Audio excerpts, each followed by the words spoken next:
about the conversations that we've been having with folks out in the streets, where we're talking to them about what do they need to address gun violence. And even in conversations that we continue to have today, one of the top answers that we hear is youth programming. So I'm here today because I want to make sure that the Save Our Streets proposal that we've sent to all of y'all is included in this upcoming fiscal year. We've been told by the mayor that there is enough money in the budget to go around, and we want to make sure that we see that reflected. We want to make sure that it's more than just a few $1,000s here, a few $1,000s there, because we know that's not enough to actually make a dent and make our community safer. We have to actually put a significant amount of funds towards this. We've seen how a third of our budget gets spent on things like quote unquote public safety, which unfortunately includes a lot of surveillance by the police, which is not something that is a proactive solution to keep our youth engaged and to keep them, and to keep them and give them access to the youth programming that they need. Save Our Streets is meant to be a holistic approach to actually combat gun violence by addressing the root cause, which is a lack of resources. So right now we have a proposal that has been significantly scaled down to a mere $2 million over a 5-year period. And right now that proposal prioritizes creating roles, including hiring teens to actively go out in communities, not just, on a random corner where folks are not showing up, but door to door, and actually engaging with folks to make sure that families are aware of the existing programs and get them signed up right then and there to overcome any barriers that may exist, whether they are financial, whether it's the complex documentation, whether it's transportation, whatever it is, these liaisons will help make sure that the kids get signed up. We know that this is one piece of the puzzle, but it's an important one to make sure to include. In our proposal, we also have some funds for summer programming and computers. I cannot stress enough that we are not asking for enough. We are asking for the bare minimum. So I also want to make sure to thank Council members Floyd and Gabbard for including Save Our Streets in their priorities, and ask the rest of the board and the mayor to ensure that this version of the proposal is included in the budget, and to also work on creating a genuinely holistic approach in the future that addresses the needs of the youth across the board. Thank you.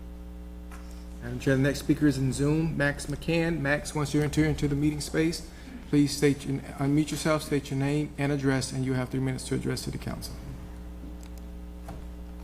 Max? I'm hitting unmute right now. Okay, Max McCann, 2648 3rd Avenue South.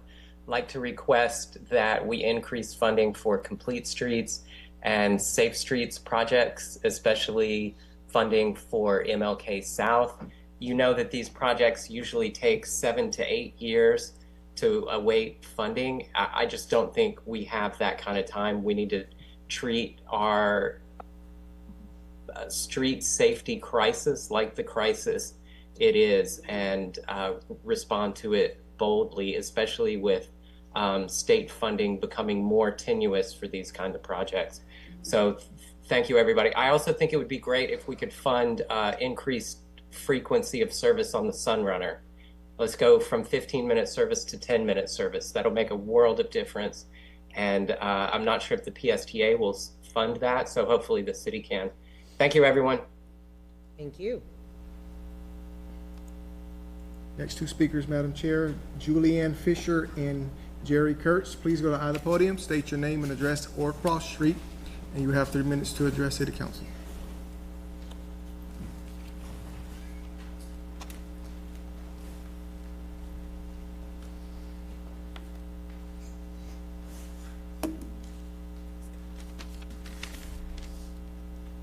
Anyone can start. Okay.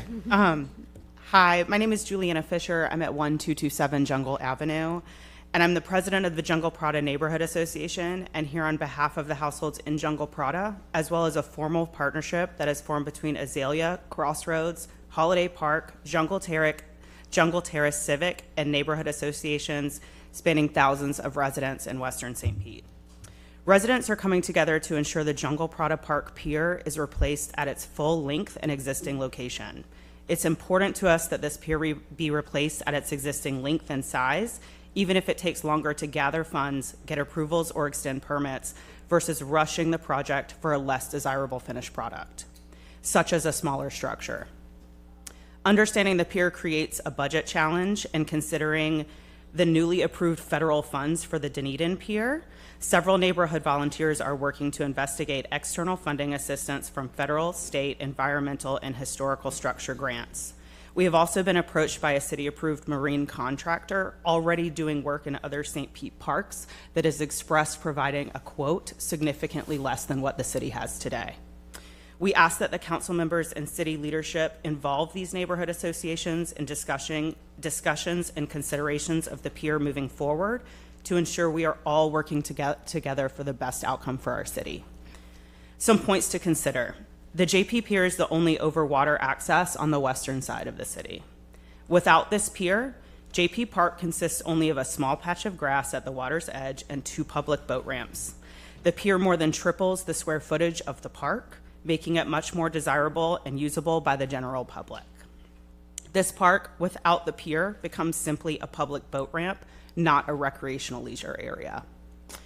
Due to low water in this area of Boca Ciega Bay, a shorter structure would likely not be over water, making it unusable.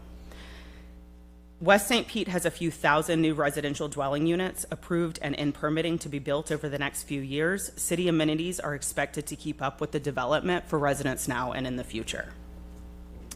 This pier is used by all of us. Residents and visitors from all over Pinellas County come to use this pier on a regular basis, and especially holidays like July 4th and New Year's Eve for overwater fireworks over Boca Ciega Bay. In summary, this isn't just about a pier. It's about equitable access, public infrastructure, and preserving a long-standing community asset. We urge you to prioritize funding and explore all available options external to city resources that support a full rebuild and reflects the need of your constituents. Additionally, we ask that you involve and engage with the neighborhood association leaders that are working tirelessly on behalf of our residents to explore external funding options before any plans or decisions are finalized. Thank you. Good evening. My name is Jerry Kurtz. My address is 1921 Country Club Road North. I am here also to advocate for the Jungle Prada Pier replacement. I live a little bit more than half a mile from the pier. I'm a regular down there, walking down there with my dog and on my bicycle, and I love the pier. I wanted to say thank you for this opportunity to participate in your process. It's a privilege and a pleasure. Y'all have a huge responsibility budgeting the funds every year. There's always a higher ask than what's available, and we get that. And thank you for doing what you do. I really appreciate it. The pier is so significant of an asset for the city, but it might be quite unknown to the most people of the city. If you go by there pretty fast, you'll miss it. But it is very similar to the wonderful pier we have here. I don't think anybody's looking back, struggling with what we did with this wonderful pier here that hundreds of thousands of people enjoy. So picture this on a miniature basis, very same thing. I've seen young families fishing there, fathers teaching their sons how to fish. I've seen people that maybe have come down and never seen dolphins before, just jumping up and down when they see one go by. So everything that we know, the beautiful things that are happening at the big pier, happen at this pier as well. And it is a public meeting place, a waterfront public meeting place and public access for hundreds of residents and visitors. I've stood there and watched visitors come down and just are amazed at how wonderful it is. The sunsets and the fireworks, I just can't even really put it to words. Also, what's very cool about this pier is it's co-located with some fabulous things. The park itself is historical. The pier is historical. The boat ramp is amazing. Whoever's responsible for getting the boat ramp fixed pretty quickly, thank you, thank you, thank you. It's a wonderful boat ramp. It gets a lot of use. It's very well maintained. the sacred lands. If you've never been over to the sacred lands and the Indian mounds, I really encourage you to take a walk through there. It's amazing. And finally, there's a wonderful restaurant right there, and it's just great food. And so we have all these things happening around this area and the pier, and I've seen people enjoy all these things. So please find a way to budget replacement of this pier. You will not regret it, I promise. Thank you very much. Madam Chair, the next two speakers are in Zoom. However, one of the speakers' names is listed as Wildwood Heights. So Wildwood Heights, when I let you in, please state your name, whoever is operating this account, your name, address, and you have 3 minutes to address to the council. Good evening. Can everyone hear me? Yes, we can. State your name and address, please. Amber Woods, 1024 Jordan Park Street South. And I would like to state that I'm here representing one community grocery co-op, and more importantly, the families of South St. Petersburg who are doing everything right, and we're still struggling to access healthy food. We do understand that the budget is tight this year, but the budget, the tight budgets are exactly why we need to be intentional about what we fund. Food insecurity is not a side issue, especially for us. It's directly tied to healthcare costs, public safety, workforce stability, and educational outcomes. When families can't access food, the city pays for it on the back end every time. Our co-op is not asking the city to carry us. We're asking the city to invest in a solution that is community owned, already in motion, and designed to reduce long-term dependency on public systems. Even with constraints at the state level, including limitations around Department of Government efficiency, the need hasn't changed, but the urgency has. We're asking for strategic investment, not charity, so we can continue building systems where the community feeds itself, sustains itself, and stabilizes itself. Thank you. Next speaker in Zoom, Holly Dong. Please, once you enter into the meeting space, please unmute yourself, state your name and address. You have 3 minutes to address to the council. Holly? Please unmute yourself. Hello. Hi. Hi, my name is Hong Nam Dong, and I live here in St. Petersburg. Address is 5210 43rd Avenue North, St. Petersburg, Florida. I'm with the Dream Defenders, and I'm here to speak in support of demands of safer streets to increase funding for our youth program. Growing up, my parents worked all the time for us. They did their best, but they were not always home. I watched my older brother get into gangs, not because he was a bad kid, but because there were not enough safe spaces to support around him. My path was different. I was able to attend an after-school program at the Asian Neighborhood Family Center. That space gave me structure, care, and stability when I needed it most. It helped me to keep on a different path, so I know from my own life that youth programs work. I also see that there are so many organizations in St. Petersburg doing this work every day.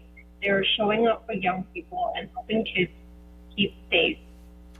They just need more funding and trust the city to continue and grow. And when we invest in youth, we are preventing harm before it starts and building long-term safety for the whole community. Last year, the city increased the policing budget to about $10 million.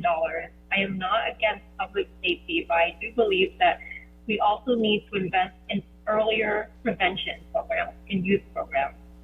I am asking the city to prioritize funding for youth programs, especially the organizations already doing this work in our communities, because every young person deserves that chance. I know from my own life that it can make great changes. Thank you. Thank you.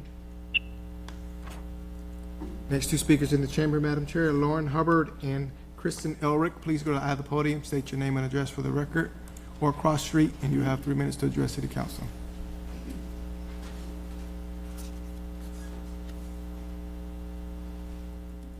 My name is Kristen Ehrlich, 2386 Granada Circle West. I'm here today to request increasing budget to complete streets, as our long-running complete streets initiatives are running particularly slow. And we need more funding, particularly for those in South St. Pete, and also increasing what we think of as projects in South St. Pete, because there are roads that are continually dangerous that aren't addressed, like MLK South. These projects need to be in long-term planning initiatives, but we need to address them sooner. In particular, I also request a budget to complete the 31st Street South Complete Street Study, and a funding initiative to fix the most dangerous portions of that road before another life is lost or someone is seriously injured. I also suggest working on creative solutions with funding. In particular, one area of concern is the Lakewood Trail Connector, which is an area between 31st Street South and 34th that runs underneath 275. This project could be funded in combination with FDOT's Safe Routes to Schools program in partnership with Maximo Elementary, but the city needs to take initiative to help the elementary school with this process. It is a very arduous process to complete.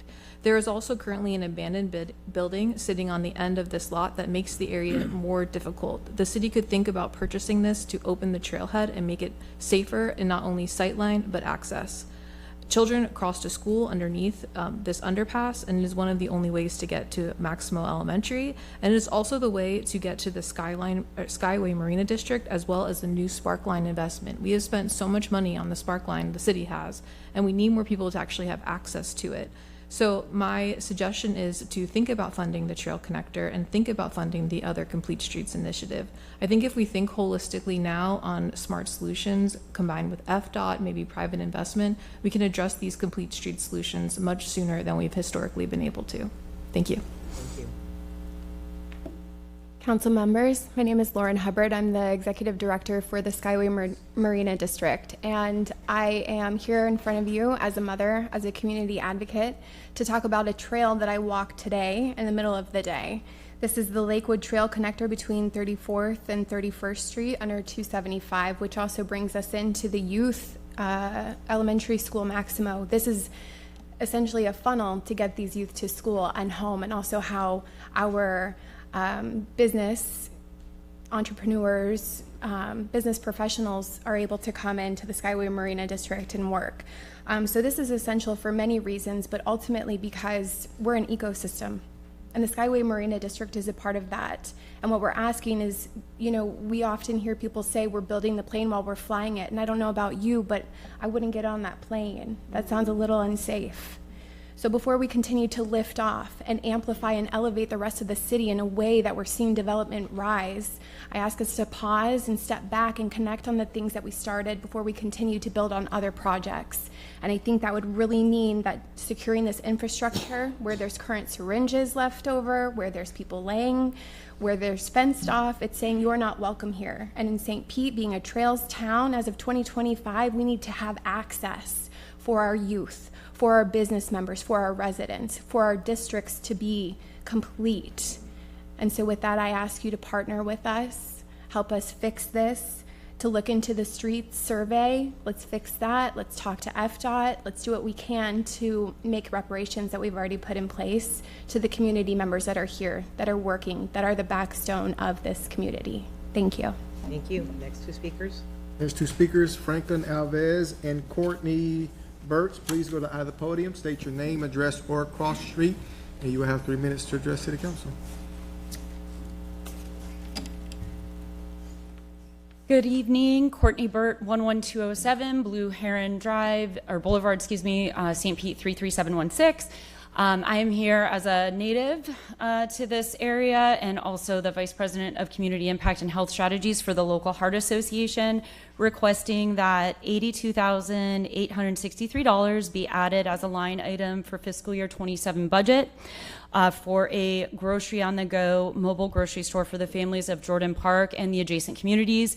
We requested this last year and the council was very supportive. There was a lot of great discussion where we talked out loud about potentially moving money from sidewalk painting, fluoride education, and different things, and we almost came up with that dollar amount in that hearing, and we asked from the bottom of our hearts that this gets added as a line item for fiscal year 27. We have gotten the recommendation to apply for grants, and we appreciate those recommendations.